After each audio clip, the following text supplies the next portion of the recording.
গেরুয়া থেকে সাদা, সাদা থেকে ফের গেরুয়া।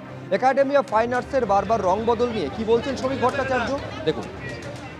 তো এবার কি একাডেমিটা প্রতিযোগিতার জায়গা হবে?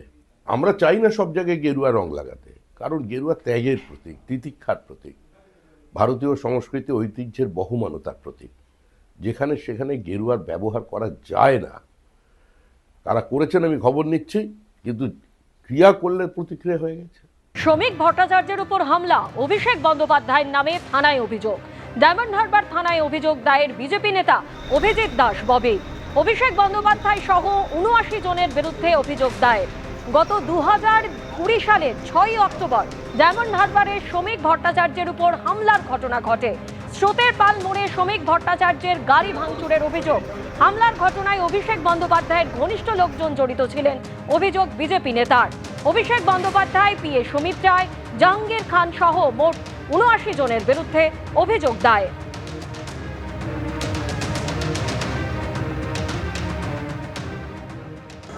আমাদের প্রিয় শ্রমিকদাকে ২০২০ সালে স্রোতে বলে কাছে অ্যাটাক করা হয়।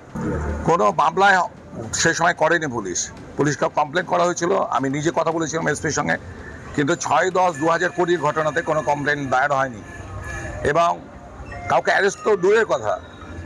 সেই জন্য আজকে আমরা সেই পুরনো ঘটনাকে কেন্দ্র করে আমরা আজকে নতুন করে অভিযোগ দিলাম সমস্ত এভিডেন্স দিয়ে, এবং প্রত্যেক যারা যারা অ্যাকিউজড পার্সন রয়েছিল তাদের নাম দিয়ে, এবং তার সঙ্গে আরও ৭০ টোটাল দিয়েছি ৭৬ জনের, আর অভিষেক ব্যানার্জি আর সুমিতকে নিয়ে ৭৮ জন, এছাড়াও 79 এবং আরও ২০-২৫ জন। পরপর ৬ দিন অভিষেক বন্দ্যোপাধ্যায়ের আত্মসহায়ক সুমিত রায়কে জিজ্ঞাসাবাদ করল সিআইডি।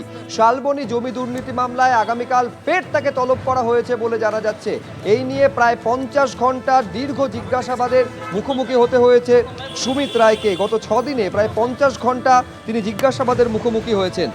আজ সকাল ৯:৫০ ভবানী ভবনে এসে পৌঁছন অভিষেক বন্দ্যোপাধ্যায়ের আত্মসহায়ক।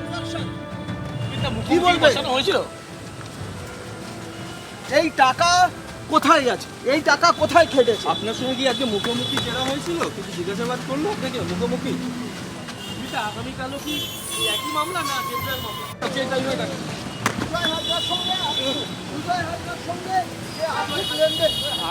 টানা ৬ দিন জিজ্ঞাসাবাদের পর আগামীকাল শুক্রবার ফের তলব করা হয়েছে সুমিত রায়কে, এমনটাই জানা যাচ্ছে। আজকে সকাল ৯:৫০ ভবানী ভবনে আসেন সুমিত রায়। ঘড়ির কাঁটা এখন ৬:১৫। টানা তাকে জিজ্ঞাসাবাদ করা হয়। সুজয় হাজরাকে ডেবরার মামলাতে ইতিমধ্যেই সিআইডি নিজেদের হেফাজতে নিয়েছে। সুজয়ের কাছ থেকে যে তথ্য পেয়েছে সেই তথ্যগুলোই সিআইডি আধিকারিকরা সুমিতের থেকে ভেরিফাই করেছে, এমনটাই সিআইডি সূত্রে খবর। আগামীকাল ফের তাকে তলব করা হয়েছে। ক্যামেরা ভগবান সায়ের সঙ্গে ময়ূখ ঠাকুর চক্রবর্তী, এবিপি আনন্দ, কলকাতা। এবিপি আনন্দ, এগিয়ে থাকে, এগিয়ে রাখে।